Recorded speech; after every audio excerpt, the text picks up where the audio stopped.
sauvé, tu m'as sauvé. Tes blessures m'ont affranchi, tu me donnes une nouvelle vie. Oui, sauvé, tu m'as sauvé. Shalom, bien-aimés dans le Seigneur, nous sommes aujourd'hui mercredi 15 juillet 2020. Nous continuons allègrement dans l'aventure que nous avons entamée ensemble autour de l'agenda de Dieu. Et aujourd'hui, il va être question du mystère et de la chute ou du jugement de Babylone la Grande. Après cette étude, il nous restera 3 autres marches à affranchir pour conclure avec l'agenda de Dieu. Je voudrais, avant d'aller plus loin, vous inviter à prier avec moi afin que nos entendements, nos cœurs soient ouverts et réceptifs. Et aussi, afin que nos cœurs soient investis de la vérité de Dieu, cette sémence qui libère. Prions ensemble le Seigneur. Excellent Père, c'est une joie, c'est une grâce, c'est une bénédiction pour nous d'être autour de ta parole. Je prie ce matin que, compte tenu même de l'importance que ta parole représente et l'importance du thème général, Seigneur, donne-nous d'avoir un cœur réceptif, que nos entendements soient ouverts et réceptifs, et que ta sémence en nous porte du fruit, pour la seule gloire de ton nom, au nom de Jésus-Christ. Amen. Alors, bien-aimés dans le Seigneur, soyez bénis, bénis et bénis encore, parce que si vous êtes là, en ce moment, en ligne, en train de suivre ce message, c'est parce que vous aimez Dieu, vous aimez la parole de Dieu et vous désirez connaître la vérité. Le Seigneur a dit, si vous demeurez dans ma parole, vous connaîtrez la vérité et la vérité vous affranchira. Alors ce matin, ou du moins ce soir, autant pour moi, nous allons parler de choses importantes qui ont une place importante dans le déroulement de l'agenda de Dieu. Mais une phase qui se situe vers vraiment la fin. Là, nous sommes dans le vrai début de la fin. Nous sommes dans le vrai début de la fin. Ou si vous voulez, dans le vrai commencement de la fin. Je vais vous conduire tout au long de la parole de Dieu, selon que Dieu me fera grâce à découvrir le mystère de la grande Babylone ou de Babylone la grande, et on va examiner sa chute, comment sa chute viendra, qu'est-ce qui va provoquer la chute de Babylone la grande. Je voudrais alors que nous prenions ensemble Apocalypse chapitre 17, à partir du verset 1 et ce jusqu'au verset 6. Je fais la lecture. Puis un des 7 anges qui tenait les 7 coupes vint, et il m'adressa la parole en disant, viens, je te montrerai le jugement de la grande prostituée qui est assise sur les grandes eaux. C'est avec elle que les rois de la terre se sont livrés à l'impudicité, et c'est du vin de son impudicité que les habitants de la terre se sont dénivrés. Il me transporta en esprit dans un désert, et je vis une femme assise sur une bête écarlate, pleine de noms de blasphème, ayant 7 têtes et 10 cornes. Cette femme était vêtue de pourpre et d'écarlate, et parée d'or, de pierres précieuses et de perles. Elle tenait dans sa main une coupe d'or, remplie d'abominations et des impuretés de sa prostitution. Sur son front était écrit un nom, un mystère: Babylone la grande, la mère des impudiques et des abominations de la terre. Et je vis cette femme ivre du sang des saints et du sang des témoins de Jésus. En la voyant, je fus saisi d'un grand étonnement. Nous avons dressé dans ces 6 versets dont nous venons de faire lecture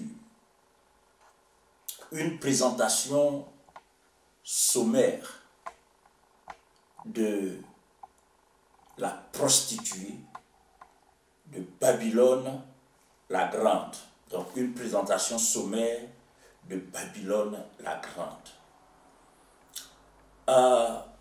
Comme il s'agit de Babylone la grande, il m'a semblé utile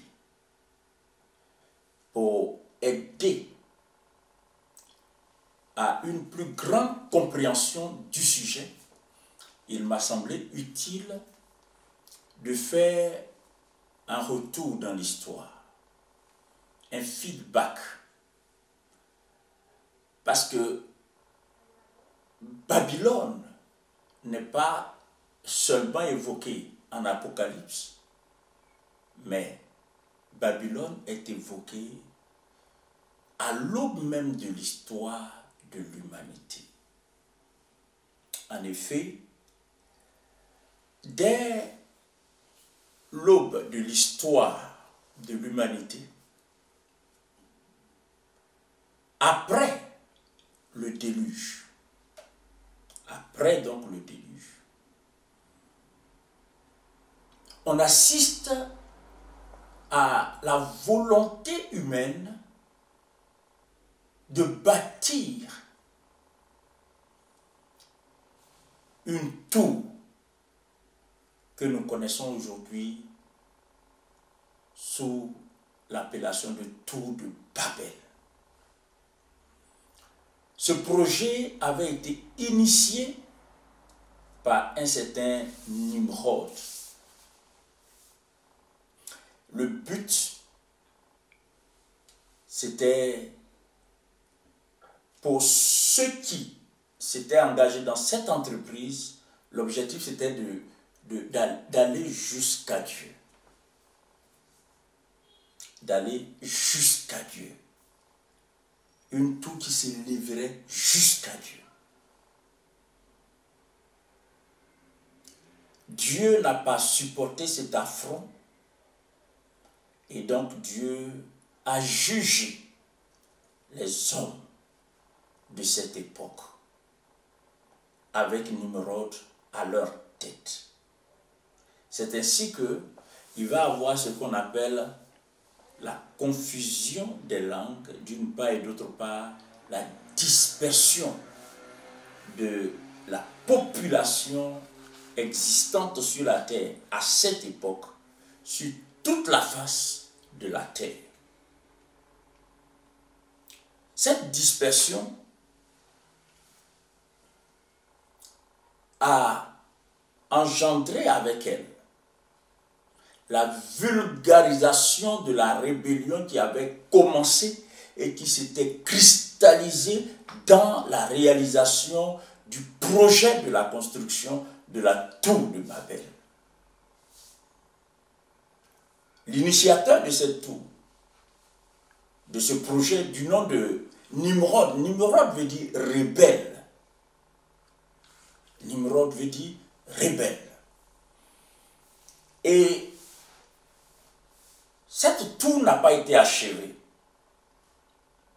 Mais depuis ce jour, jusqu'à ce 21e siècle,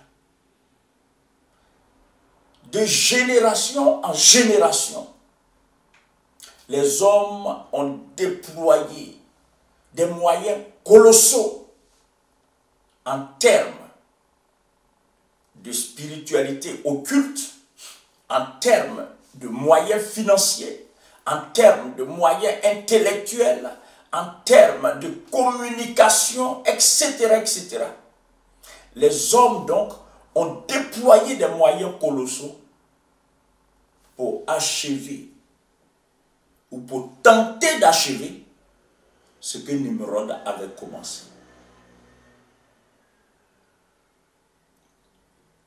C'est ainsi que il y a eu plusieurs Nimrod, et c'est ainsi aussi que quand on observe le développement de l'histoire de l'humanité de très près, on se rend compte qu'en fait, il n'y a rien de nouveau sous le soleil. C'est les mêmes tendances, c'est les mêmes tentatives. En fait, le diable se sert, le diable que la Bible présente comme le prince de ce monde. Référez-vous à l'étude précédente. Donc le diable que la Bible présente comme le prince de ce monde, il se sert des individus dont il a le contrôle pour bâtir, n'est-ce pas, cette tour de Babel, pour l'achever. C'est ainsi que tout dans notre monde, dont le diable est le prince, le monde en tant que système, tout dans ce monde-là travaille à ça. Tous les efforts convergent vers, n'est-ce pas, l'apogée de Babylone. Donc, Babel, la tour de Babel inachevée, tout converge vers son achèvement. Tout converge vers son achèvement. Vous savez que le monde, en tant que système, donc, je parle du monde en tant que système, le monde que Dieu n'aime pas, le monde que Dieu hait. Ce monde comporte 6 branches, ou si vous voulez 6 ramifications, symbolisées par 1, l'Égypte, 2, Sodome, 3, Babylone, 4, la Grèce, 5, Rome, et 6, les anglo-saxons. Tout cela, la Bible l'enseigne avec beaucoup de clarté, et l'histoire du développement de la civilisation humaine corrobore justement ce que la Bible enseigne. J'ai fait ce tour pour que vous et moi nous puissions avancer vers l'identification de cette Babylone la Grande. Qu'est-ce qu'elle représente? La Bible parle d'elle comme des mystères. Comme d'un mystère. Quelle est donc son identité? Comment pouvons-nous l'identifier? En Apocalypse 17, il est évoqué un certain nombre de points. Premièrement, Babylone la Grande nous est présentée comme étant la grande prostituée, assise sur de grandes eaux, nous verrons plus tard que les grandes eaux en question représentent la foultitude de peuples, représentent les nations, les langues, les peuples du monde entier. La Bible dit de Babylone la Grande qu'avec elle, les rois de la terre se sont livrés à l'impudicité. Elle a fait boire le vin de son impudicité aux habitants de la terre qui s'en sont enivrés. Et puis, Dieu nous la présente comme étant une femme. Elle est une femme, assise sur une bête écarlate, pleine de noms de blasphème. Donc vous comprenez que il y a une forte incompatibilité ou opposition entre ce système appelé Babylone la Grande, avec cette prostituée, avec cette femme, et le royaume de Dieu. Et donc, le règne du Messie. Et donc, le règne du Messie. La Bible nous parle d'une femme vêtue de pourpre et d'écarlate, parée d'or, de pierres précieuses et de perles. Et elle tient dans sa main une coupe d'or. Cette présentation a le mérite de nous donner des indices qui vont nous permettre d'identifier Babylone la Grande, que la Bible présente comme un mystère. Un mystère. Je suis conscient que le cadre de cette étude ne me permet pas de m'étaler sur certaines choses. Mais je crois que sous une forme ou une autre, vous aurez les informations nécessaires. Peut-être à travers une brochure, un livre, je ne sais pas encore. Mais quoi qu'il en soit, je me propose de donner plus de détails sous d'autres formes. Hein, sous d'autres, enfin, à travers d'autres supports. Alors, elle tient dans sa main une coupe d'or rempli d'abominations et des impuretés de sa prostitution. Et sur son front était écrit un nom, un mystère.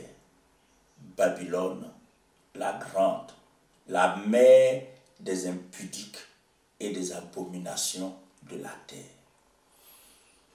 Le dernier indice que Dieu donne à Jean concernant Babylone la Grande, c'est qu'il est dit d'elle qu'elle était ivre du sang des saints et du sang des témoins de Jésus-Christ. Quand on fait la somme de tous ces indices, ça nous rapproche indubitablement de l'identité du système dénommé Babylone la Grande. Donc, nous allons procéder au décodage des indices qui nous ont été donnés. On s'en tiendra strictement à ça, parce que ce sont des indices qui, en soi, suffisent à identifier le système. Dans le verset 9 du chapitre 17, il est dit, c'est ici l'intelligence qui a de la sagesse. Les 7 têtes sont 7 montagnes sur lesquelles la femme est assise. Ce sont aussi 7 rois. 5 sont tombés. Un existe, l'autre n'est pas encore venu. Et quand il sera venu, il doit rester peu de temps. quand il sera venu, il doit rester peu de temps. Donc, la pleine manifestation de Babylone la Grande nous rapproche, comme je le disais tantôt, nous rapproche véritablement vers la fin de la civilisation humaine. Et je relève une harmonie. Je disais dans l'introduction que l'histoire de l'humanité avait pratiquement, juste après le déluge, donc avait commencé avec le projet de la construction de Babel, de la tour de Babel, initié par un certain Nimrod le rebelle. Et croyez-moi, toute la civilisation humaine est basée sur ce projet. En fait, même si Nimrod n'avait pas achevé son projet a servi de fondement sur lequel tout le monde bâtit à ce jour afin d'édifier, d'ériger cet édifice que Dieu présente comme un système, comme une femme, comme une prostituée. Le système appelé Babylone la Grande.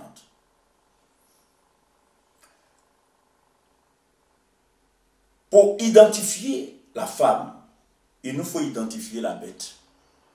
Parce que la Bible dit que cette femme est assise. Elle est assise sur une bête. Elle est assise sur une bête. Si nous identifions la bête, nous comprendrons qui est la femme. Les deux travaillent ensemble. On nous dit que la bête a 7 têtes et 10 cornes. Et les 7 têtes représentent 2 choses. Premièrement, il est dit que les 7 têtes représentent 7 montagnes. Je tiens à vous informer que la ville de Rome est bâtie sur 7 montagnes. Donc, pris littéralement, il nous a dit que la bête a 7 têtes et que les 7 têtes représentent 7 montagnes. La bête sur laquelle est assise la grande prostituée. Tenez-vous bien, parce qu'il y a des choses que je veux pouvoir exposer aujourd'hui. Pour que nous comprenions ce qui va se produire dans peu de temps. Dans l'achèvement de l'histoire de la civilisation humaine. Qu'est-ce qui va se passer? Donc, l'indice ici est important. Les 7 têtes sont 7 montagnes. Je rappelle la ville de Rome. Et quand je parle de la ville de Rome, nous devrons penser à 2 choses. Nous devrons penser à l'Empire romain, ça va de soi.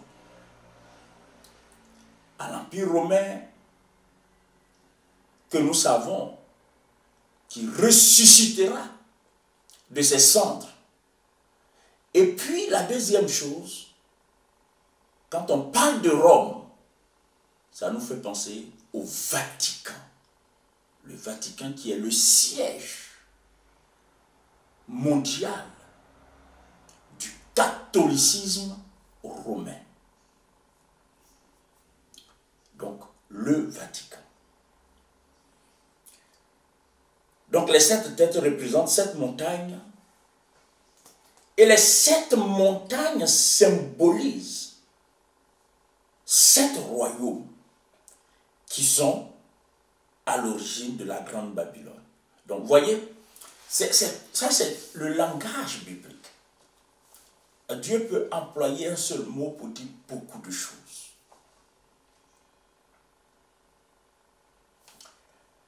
Historiquement,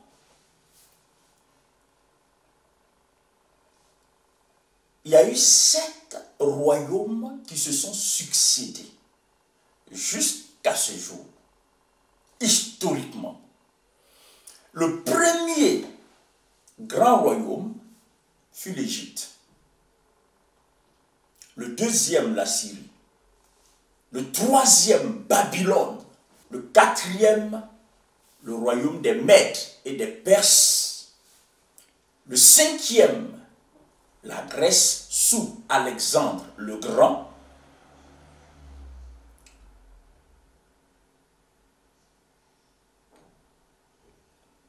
Et puis, le sixième royaume, c'est l'Empire romain. Donc Rome. Et le septième sera le gouvernement mondial. Lequel gouvernement mondial sera réparti en 10 groupes. Et ces 10 groupes ne seront ni plus ni moins que la résurrection, pour ainsi dire, de l'Empire romain. Donc l'Empire romain qui va refaire surface. Qui va refaire surface. Au moment où Jean recevait ces révélations de Dieu, au moment où Dieu lui montrait ses visions, 5 de ces royaumes n'existaient plus. L'Égypte, la Syrie, Babylone, les Mèdes et les Perses et la Grèce. Ces 5 étaient déjà tombés. C'est de cela que la Bible parle et dit 5 étaient déjà tombés.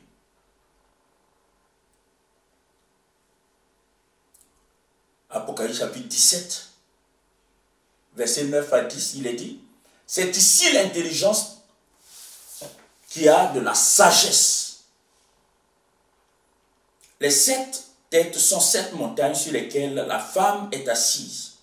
Ce sont aussi, remarquez aussi, donc pour parler des 2 représentations des têtes, ce sont aussi 7 rois. 5 sont tombés. Un existe, l'autre n'est pas encore venu. Les 5 qui sont tombés, donc il y a l'Égypte, il y a la Syrie, il y a Babylone, il y a les Mèdes et les Perses, il y a la Grèce, donc les 5 qui sont tombés. Maintenant il dit il y a un qui existe. En effet, au moment où nous sommes à l'an 90-95, au moment où l'apôtre Jean, sur l'île de Patmos, recevait ces révélations, l'Empire romain était l'empire qui dominait encore. Même si il y avait un début de déclin, mais l'Empire romain est resté là pendant longtemps. Souvenez-vous que Jérusalem a été détruit par Rome. Jérusalem a été détruit par Rome. Donc l'Empire romain existait encore. Donc vous voyez là, il y a une parfaite concordance entre ce que la Bible déclare et ce que l'histoire et les faits historiques. Ça nous donne de comprendre que la Bible est véritablement la parole de Dieu. Donc, le 6e royaume, l'Empire romain, existait encore. Et il est question d'un 7e roi. Et il est dit de lui, quand il sera venu, il doit rester peu de temps. Mes amis, nous sommes à la fin des temps. Nous sommes dans la dernière phase de l'histoire de l'humanité. Et alors que nous parlons de Babylone la Grande, sachez une chose. Dieu dit que quand il sera venu, il doit rester peu de temps. peu de temps. Qui? C'est il qui viendra. Le roi en question, c'est l'Antéchrist. C'est l'Antéchrist. Mais notre sujet aujourd'hui, c'est d'identifier Babylone la Grande. Et donc, la femme, la prostituée, et examiner sa chute. Examiner sa chute. Qui est donc Babylone la Grande? Qui est cette femme? Qui est cette femme? On retiendra ceci en Apocalypse 17. À partir du verset 3, il est dit: il me transporta en esprit dans un désert. Et je vis une femme assise sur une bête écarlate, plein de noms de blasphème. Plein de noms de blasphème. Donc c'est une femme qui portait toutes sortes de noms de blasphème. Ayant 7 têtes et 10 cornes. 7 têtes et 10 cornes. Je vous ai dit tantôt que les 7 têtes évoquent 7 montagnes.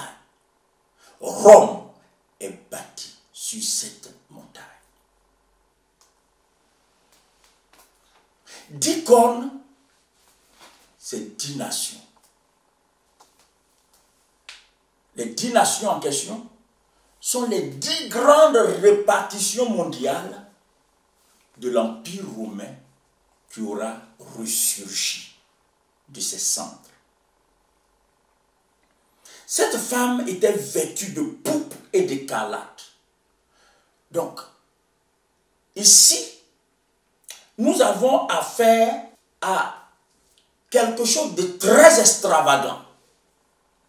Quelque chose qui frise la magnificence.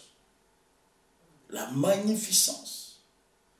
Puisque elle est parée d'or, de pierres précieuses et de perles. Regardez autour de vous. Qu'est-ce qui est en rapport avec Rome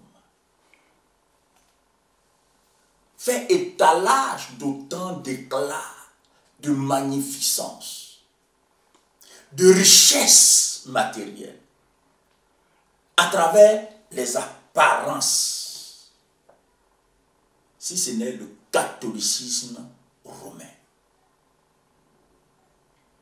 La femme assise sur la bête, Babylone la grande prostituée, n'est ni plus ni moins que la religion du nouvel âge. La religion du nouvel âge, c'est la somme, ou si vous voulez, c'est la réunion de toutes les religions du monde à travers un mouvement qu'on appelle l'écuménisme. Et l'écuménisme sera initié par le Vatican.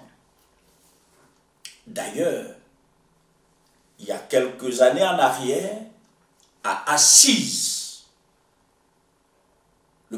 l'Église catholique a convoqué les autres religions de la terre, toutes les formes de croyance, pour unifier les religions, afin qu'il n'y ait qu'une seule religion. Souvenez-vous que pendant la grande tribulation, et nous y sommes, l'Antéchrist régnera sur le monde en tant que président unique. Donc il y aura un seul gouvernement. C'est ce qu'on appelle le gouvernement mondial. Une seule religion. Une seule religion et une seule monnaie. Une seule religion et une seule monnaie. On parlera plus, les religions ne parleront plus de ce qui les caractérise en propre. Parce qu'il y aura fusion. il y aura fusion. Et cette fusion-là, c'est ce qu'on appelle l'œcuménisme. C'est la religion du nouvel âge. Cette religion aura pour chef de file le catholicisme romain, dont description est faite dans ce texte. À d'autres occasions, je donnerai plus de détails. Les noms de blasphème, Dieu seul sait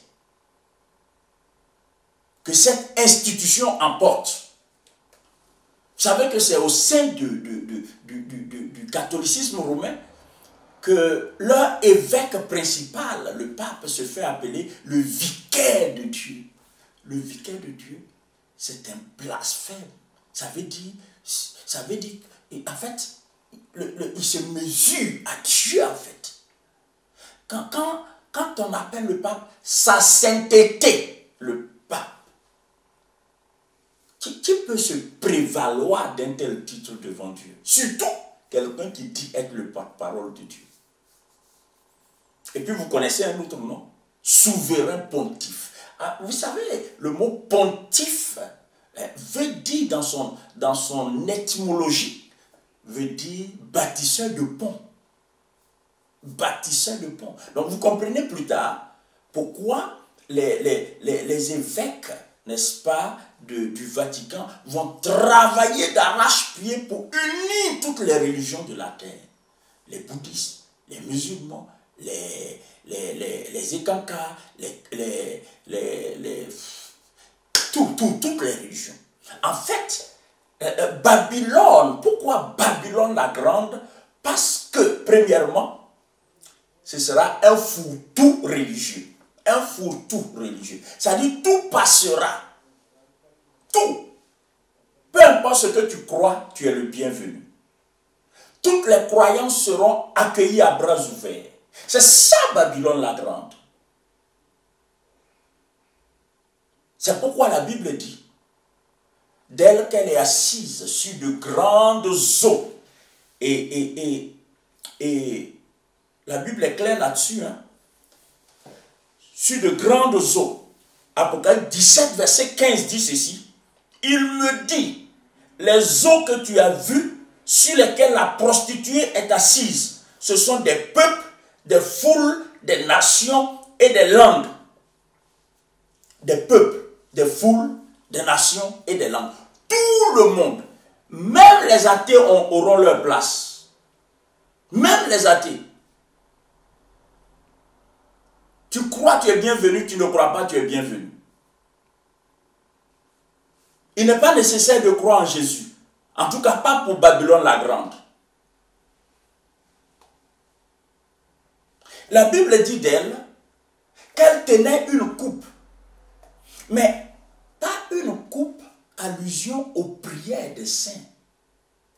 Mais une coupe qui contenait des abominations. Alors que ailleurs, la coupe a été mentionnée comme contenant, n'est-ce pas, la prière des saints. Là, cette coupe, plutôt que de contenir la prière des croyants, contiendra des abominations. Parce qu'en réalité, les enseignements qui sont donnés, vous savez que dans le catholicisme romain, je ne dénigre pas les catholiques, mais je parle d'une institution qui va se révéler être la Babylone la Grande dont Dieu parle. En effet, les prières que cette institution amène ses fidèles à faire sont des prières abominables. Puisque ce sont des prières qui sont adressées à des saints qui sont morts. C'est des prières abominables. Quand on adresse des prières à Saint Antoine de Padoue, à Saint Paul, c'est abominable. Est-ce que vous avez lu une fois dans la Bible que Dieu encourage les chrétiens à adresser des prières à Pierre, à Paul, à qui que ce soit. Jamais. Et Babylone amène les gens à ça. Parce que ce que plusieurs ignorent, c'est qu'à partir du 3e et 4e siècle, après Jésus, donc à partir du règne de l'empereur Constantin, l'Église a accueilli le monde avec tout ce que le monde comporte comme souillure, comme idolâtrie, comme pratique occulte. L'Église a ouvert grandement ses bras. À partir de là, des changements énormes ont été introduits dans l'Église. Au point même que, dans cette institution, non seulement le pape se met à la place de Dieu, mais il va jusqu'à... L'institution a décrété l'infaillibilité du pape. Vous vous rendez compte? Quand on dit qu'un homme est infaillible, ça veut dire qu'on met cet homme au même niveau que Dieu. Et c'est ça Babylone la Grande. Maintenant, en ce qui concerne la fin de l'histoire de l'humanité, cette Babylone-là, elle aurait pu être appelée Babylone, la prostituée. Pourquoi la prostituée? Parce que toutes les nations de la terre, vous savez que, par exemple, le Vatican est représenté dans le monde entier. Ce n'est pas juste une église. C'est une nation qui travaille aussi bien qu'il y a un pied dans le monde politique et l'autre pied dans la religion. D'où le pouvoir étendu de ces systèmes. D'où son accointance avec les rois de la terre. Ils mangent tous à la même table. Il leur sert le vin de son impureté, le vin de ses abominations. Et les gens boivent.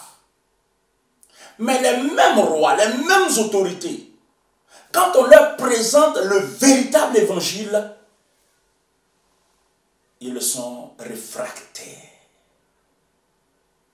Quand on leur parle véritablement de Jésus, ils sont réfractaires. Si tu as des parents qui appartiennent à l'écuménisme, à Babylone la Grande, il faut avoir le courage de leur annoncer la vérité. Parce que bientôt, Babylone sera frappée. La femme, la grande prostituée, la grande Babylone, cette femme portant une robe de couleur pourpre écarlate, parée d'or et de pierres précieuses, c'est le catholicisme romain avec à sa suite toutes les religions de la terre. D'où la mention de peuples, de nations, de langues. Ce sera une église sans frontières, une religion sans frontières. Mais souvenez-vous, entre-temps, la vraie église de Jésus n'est plus sur la terre, elle est déjà enlevée, alléluia. Donc, il s'agit là. Voyez, et Babylone la Grande, on parle d'elle comme une femme, une prostituée. Parce qu'en fait, le diable est jusqu'au bout dans la contrefaçon. De même que l'Église est l'épouse de Christ, Babylone la Grande sera l'épouse de l'Antéchrist. Mais à la différence de l'Église, qui est déclarée fidèle, le corps de Christ, je veux dire, Babylone la Grande est une prostituée. Babylone la Grande est une prostituée. Et elle va, après avoir entraîné les autres religions de la terre, je n'ai pas besoin de faire de longues démonstrations pour que vous compreniez que l'unique institution sur la terre qui travaille d'arrache-pied à unir toutes les religions ou à réunir toutes les religions de la terre, c'est le Vatican. C'est Rome. C'est le catholicisme romain. Personne ne peut nier cela avec des intentions d'unité. Mais des intentions d'unité, à quelle fin? À quelle fin? Il faut travailler à achever la tour inachevée de Nimrod. C'est ce qui se passe. Sur le plan économique, sur le plan politique et sur le plan religieux. Quand cela atteindra son apogée, Dieu ne va pas tolérer. De la même façon que Dieu n'a pas toléré l'initiative dans la construction, l'élévation de l'édifice de la tour de Babel, de cette même façon, Babylone sera frappée. Alors, rapidement, nous allons voir comment Babylone sera frappée. Et ça va étonner les gens. Parce qu'il est dit en Apocalypse chapitre 17, à partir du verset 16, il est dit, les 10 cornes, donc les 10 grandes répartitions qui ne seront rien d'autre que l'expression de l'Empire romain remis au goût du jour. Les 10 cornes que tu as vues et la bête. Les 10 cornes et la bête. La bête, c'est l'antéchrist. Les 10 cornes, c'est les grandes répartitions, on va dire les 10 grandes répartitions qui vont constituer la confédération de l'antéchrist qu'on appelle le gouvernement mondial. C'est ce gouvernement mondial qui va conférer à l'antéchrist l'autorité, qui va lui permettre de régner sur la terre et d'entraîner les hommes dans les bras du dragon, de Satan. Les 10 cornes que tu as vues et la bête haïront la prostituée. Donc, ça veut dire quoi? Après de longues, des siècles de service, l'antéchrist, le diable, va humilier Babylone la Grande. Oui, l'église sera dépouillée. L'église, pas le corps de Christ, mais la chrétienté et les religions de la terre. Parce que même si aujourd'hui, Satan se sert d'une religion, il faut que vous et moi nous comprenions que, en dépit de toutes les inepties qui sont racontées dans ces religions, en dépit de tout le syncrétisme, des dogmes pernicieux, des doctrines pernicieuses, n'est-ce pas, qui sont distillées dans ces églises, dans l'écuménisme, dans l'église du nouvel âge. En dépit de tout cela, de temps à autre, il y a des allusions à Jésus, il y a des allusions à l'évangile, il y a des allusions à la moralité basée sur la parole de Dieu. Et ça ne plaît pas à l'antéchrist, ça ne plaît pas au diable. C'est pourquoi, vers la fin, et on sera vraiment vers la fin, les 10 cornes, donc les 10 répartitions, les nations qui vont porter l'antéchrist au pouvoir, vont s'unir à l'antéchrist pour frapper la grande prostituée, Babylone. Cette organisation écuménique avec à sa tête comme chef de file le catholicisme romain. La Bible dit, les 10 cornes que tu as vues et la bête haïront la prostituée, la dépouilleront et la mettront à nu, mangeront ses chairs et la consumeront par le feu. C'est ce qui va arriver bientôt, mais l'église, la vraie épouse du Seigneur ne sera plus sur la terre. Un grand jugement attend cette institution écuménique, cette religion du nouvel âge, dont le diable se sert aujourd'hui. Il s'en servira demain, mais après-demain, il va frapper parce qu'il ne veut même pas entendre quoi que ce soit, même si c'est de façon hypocrite, même si c'est de façon erronée, mais il ne voudra même pas qu'il soit fait mention de quelque manière que ce soit du Seigneur Jésus. Donc tout ce qui est religion, le diable va frapper cela. Il les rassemble pour mieux les détruire. Donc la grande prostituée sera dépouillée. Elle sera mise à nu, sa chair sera mangée, et consumés par le feu.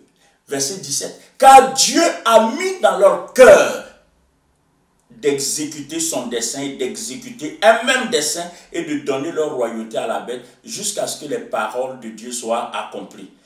Et la femme que tu as vue, c'est la grande ville qui a la royauté sur les rois de la terre. La grande ville qui a la royauté sur les rois de la terre.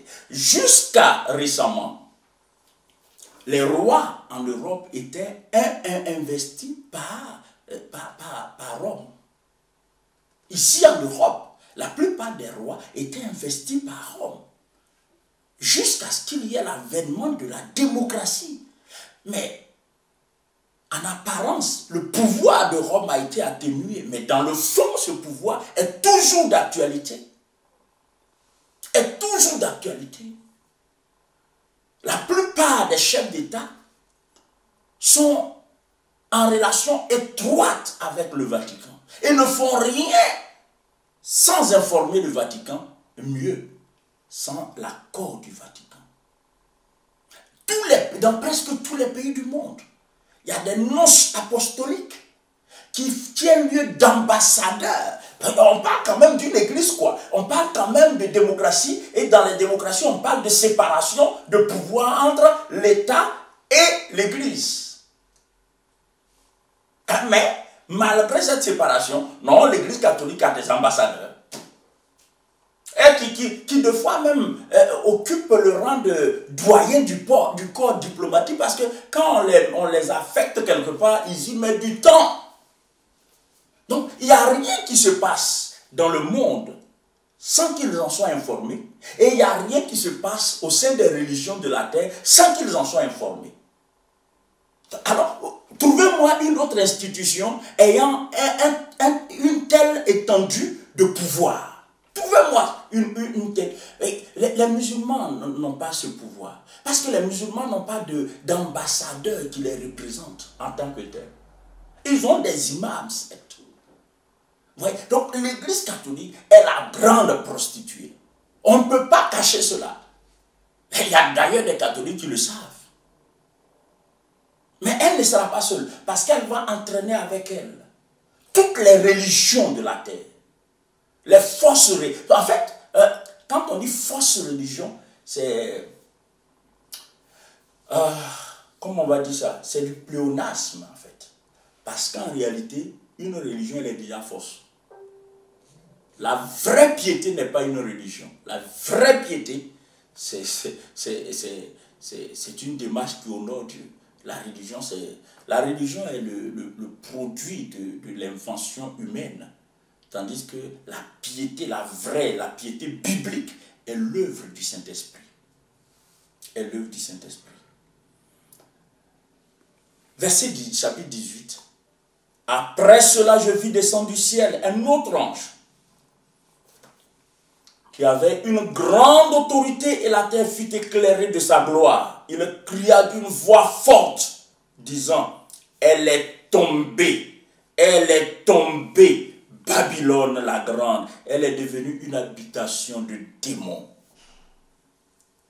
Un repaire de tout esprit impur, un repaire de tout oiseau impur et odieux. Parce que, et notez bien ces choses, parce que toutes les nations ont bu du vin de la fureur de son impudicité. Toutes les nations. Et que les marchands de la terre se sont enrichis par la puissance de son luxe. J'ai entendu du ciel une autre voix qui disait, sortez du milieu d'elle, mon peuple, afin que vous ne participiez point à ses péchés. Donc vous comprenez que c'est une institution religieuse.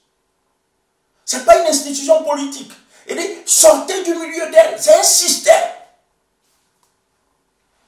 Donc l'appel est lancé à vous qui m'entendez. L'institution du Vatican qui va être l'élément catalyseur pour entraîner les religions de la terre dans l'écuménisme, c'est cet ensemble que j'appelle la religion du nouvel âge, la grande Babylone. Et cette grande Babylone sera jugée et frappée. Et si tu es membre de cette grande Babylone, il faut en sortir maintenant. Il faut en sortir maintenant. Il faut t'engager dans une vraie démarche qui consiste à accepter Jésus-Christ comme ton Seigneur et ton Sauveur. Il faut sortir du syncrétisme. Il faut sortir de l'idolâtrie saupoudrée d'un certain christianisme. Il faut sortir de cela. Il faut sortir des dogmes pernicieux bâtis avec l'intelligence obscurcie de l'homme. Il faut sortir de cela. C'est ce que la Bible appelle Babylone la Grande. Et la Bible dit, elle est tombée, Babylone la Grande. Elle est devenue une habitation de démons, un repère de tout esprit impur, un repère de tout oiseau impur et odieux. Parce que toutes les nations ont bu du vin de la fureur de son impudicité et que les rois de la terre se sont livrés avec elle à l'impudicité et que les marchands de la terre se sont enrichis par la puissance de son luxe. J'ai entendu du ciel une autre voix qui disait « Sortez du milieu d'elle, mon peuple, afin que vous ne participiez point à ses péchés et que vous n'ayez point de part à ses fléaux, parce que les fléaux vont s'abattre sur elle, car ses péchés se sont accumulés jusqu'au ciel. » Notez bien ça. Ses péchés se sont accumulés jusqu'au ciel. Et Dieu s'est souvenu de ses iniquités. Payez-la comme elle a payé. Et rendez-lui au double selon ses œuvres. Vous savez, dans le christianisme, quelle est l'institution qui a tué, qui est coupable de la mort de beaucoup de croyants et de disciples de Jésus? C'est le catholicisme romain. Des gens comme, anciennement, des gens comme Jean Hus et bien d'autres ont été jugés, ont été tués. Le péché, entre guillemets, de Jean Hus était d'avoir traduit la Bible pour la rendre accessible. Est-ce que ça, c'est un péché? On l'a traité d'hérétique parce qu'il était mu par la noble volonté, le noble désir de mettre la Bible à la disposition du bas peuple pour que la vérité soit accessible à tout le monde. On l'accuse d'hérétique pour ça. On le tue. Et il n'était pas le seul. Il y en a plusieurs. Plusieurs qui ont été amenés au bûcher. Et la Bible dit que cette femme s'est rendue ivre du sang des saints. Elle a bu le sang des saints. Et Dieu doit se souvenir de tout cela. Et Dieu dit, payez-la comme elle a payé et rendez-lui au double selon ses œuvres. Dans la coupe où elle a versé, versez-lui au double. Autant elle s'est glorifiée et plongée dans le luxe. Connaissez-vous, mes amis, une institution, soit dite chrétienne, soi-disant chrétienne, qui est plongée autant dans le luxe? Réfléchissez. Ce sont des choses, on ne peut pas, malgré toute la volonté de ne pas dénigrer, de ne pas dénoncer, si on veut faire une bonne exégèse de la parole de Dieu, on ne peut pas se voiler la face. Donc, de grâce, ce n'est pas un dénigrement, c'est juste que je suis en train d'interpréter ce que la Bible dit.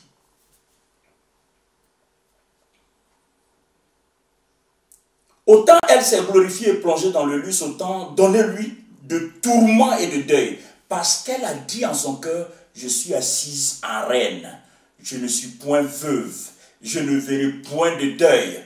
À cause de cela, en un même jour, ces fléaux arriveront, la mort, le deuil et la famine, et elle sera consumée par le feu, car il est puissant, le Seigneur, Dieu qui l'a jugé. Et tous les rois de la terre qui se sont livrés avec elle à l'impudicité et au luxe pleureront et se lamenteront à cause d'elle quand ils verront la fumée de son embrasement. Oui, parce que tout le monde a a eu une considération exagérée de cette institution.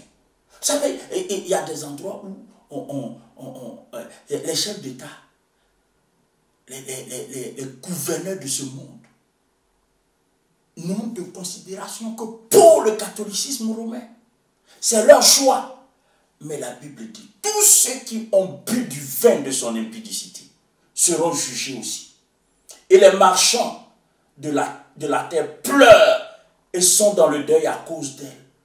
Parce que personne n'achète plus leur cargaison d'or, d'argent, de pierres précieuses, de perles et de fin lait, de pourpre, de soie, d'écarlate, de toute espèce de bois de senteur et de toute espèce d'objets d'ivoire et toute espèce d'objets en bois très précieux, en airain, en fer et en marbre, des cinnamones, d'aromates, de parfums, de myrrhe, d'encens, de vin, d'huile, de fine farine, de blé, de bœuf, de brebis, de chevaux, de chars, de corps et d'âmes d'hommes. Tout ça faisait partie du trafic.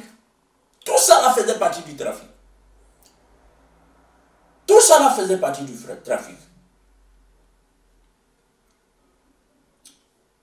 Au verset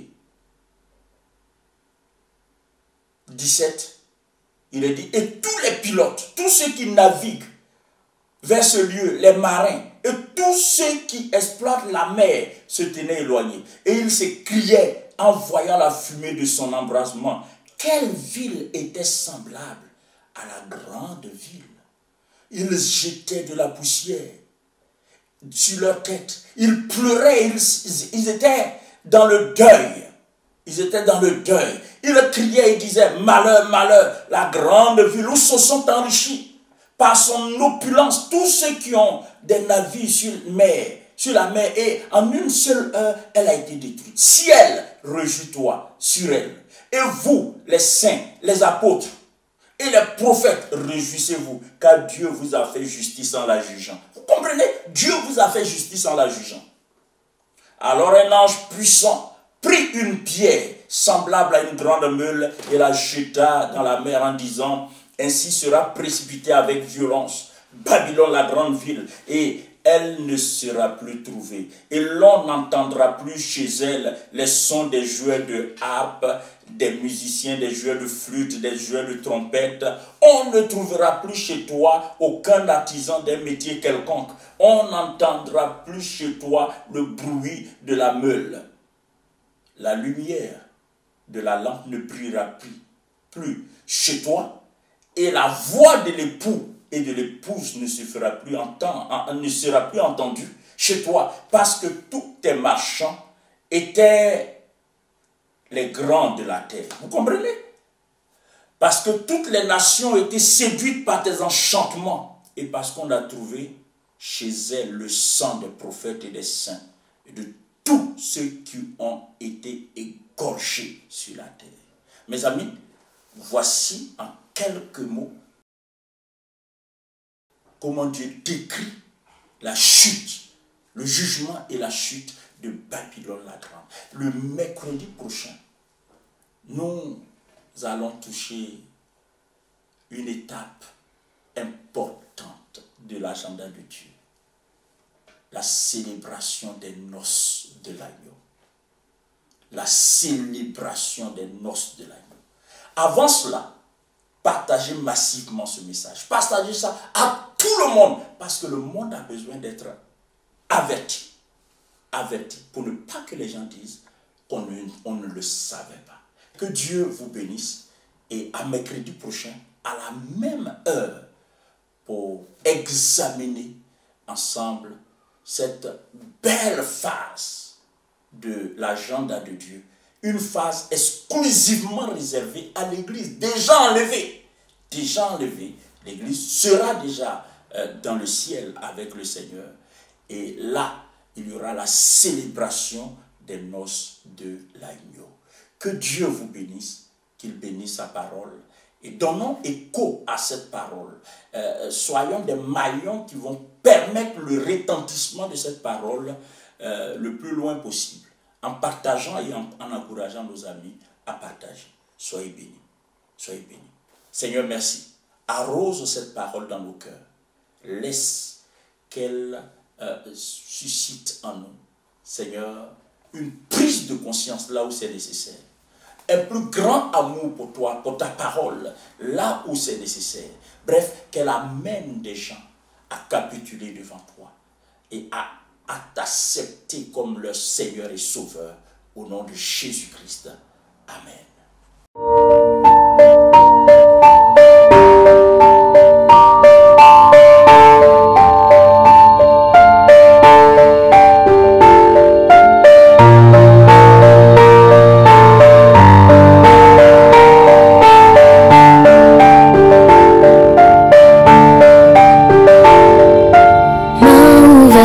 Cœur brisé, ton sang versé m'a lavé, oui sauvé, tu m'as sauvé, tes blessures m'ont affranchi, tu me donnes une nouvelle vie, oui sauvé, tu m'as sauvé, oui j'ai trouvé